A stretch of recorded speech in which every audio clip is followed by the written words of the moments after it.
Ал апар басқа бағалы затым жоқ деп қиылып болмапты. Сөйтіп, мен үшін махаббаттың жалауындай болған қызыл көрпе ақыры асыл махаббаттың мұқтажына жұмсалыпты. Сонымен қыздардан бас аяғы 4,5 мың сом ақша және жиналды. Сол күні кешке кітапханадан шығып, жатақханаға кірсем, маған келген телеграмма жатыр екен. Тез ашып жіберіп, асыға көз жүгірттім.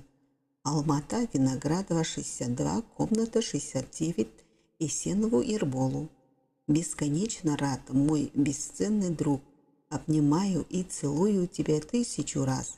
Таня, если хочет, если любит меня по-прежнему, пусть приедет, буду ждать с нетерпением, твой Заман. Тана келіп Заманның қатын көрсетіп, баруға бел байлағаннан кейін, мен Заманға телеграмма жібергенмін. Тананың барғысы келеді,